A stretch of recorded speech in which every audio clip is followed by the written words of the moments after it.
What's up, fuckers?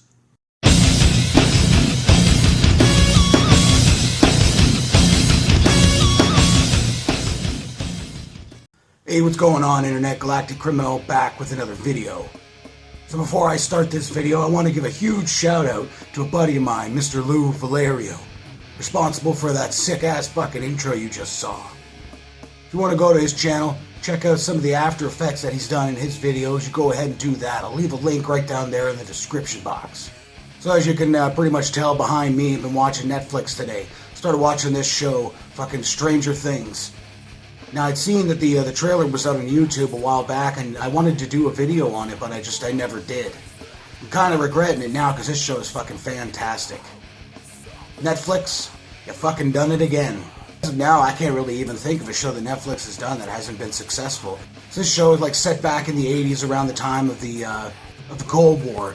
You know, when the Americans are trying to outdo the Russians in technology and war, stuff like that.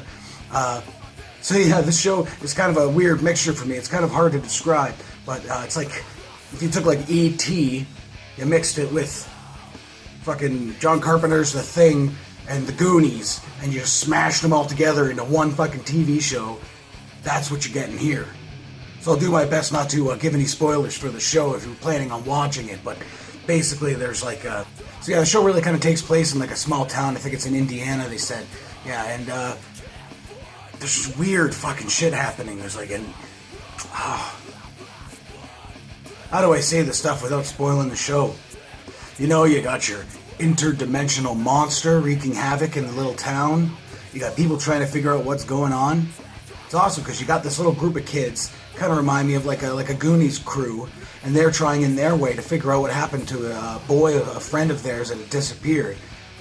And you can see there right on the fucking graphic for the TV show that that little girl that's in the middle has been worked on by the CIA, and she has like telekinetic powers and stuff, and has somehow opened a dimensional shift that's letting this monster come and take people away.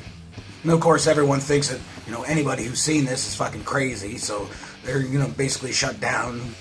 But yeah, basically that's what the show is everyone's trying to find out what happened to this little boy. It's fucking amazing. Every single shot that's in this, and the sound design and the music all together just really brings you into the show. As you can see, I'm about 6 episodes in. I'll probably try and finish yet another day, but I couldn't stop watching. It's one of those shows that like every single episode at the end of it, you're like, well, fuck, now I gotta find out what happens. Netflix kind of being a binge app, it's really easy to just sit there and then go through an entire series in a fucking afternoon. But I'm loving it. Like the whole like being set in the 80s thing. Like a lot of TV shows have tried to do that before, and some were successful, but this one just really, it feels natural. It really does feel like you're in that time period. Most of the time when they do try to do something from a time period, they try to put it in your face too much. It's like you don't know that that's the time period, so they're just gonna keep like pushing shit in your face to tell you where they are or when they are. This is really seamless, and the story kind of just grabs you and pulls you in. Yeah, so it's starring Winona Ryder and what's his name? David Harbour. David Harbour, I'm sure I'd seen him in a lot of stuff, and I'm not recalling. The last one I remember seeing him in is Black Mass with Johnny Depp, and that was a good fucking movie. If you haven't seen that, check that out. Now Harbour, he plays Chief Hopper, the chief of this, little rundown town, little sleepy town in the middle of nowhere. Nothing ever happens, and when all this shit starts going down, he's got to deal with it. His character is almost like one of the cliche, police officer characters. He's the chief of police and lost his daughter when she was younger, and his wife left him. He's a drinker and a smoker. The typical kind of thing you would expect, but he plays it really well.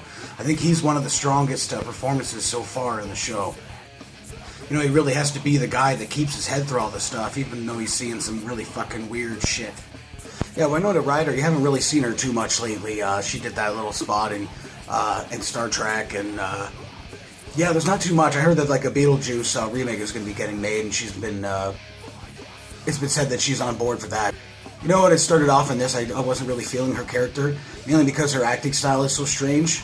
Her delivery seems a little too urgent, but the good part about this show is that the supporting cast is really strong. Everybody in this, they pull their weight. Even the kids, you know, like a lot of the time kids are hit or miss when it comes to acting. These ones, you know, there are times where it kind of, you know, it feels a little bit forced, but it's pushing the story along, so you kind of believe it. And I like the little group of kids that they got in this, little nerds playing Dungeons and Dragons, and there's a lot of references to like counterculture stuff. You see like John Carpenter's The Thing posters and Evil Dead posters.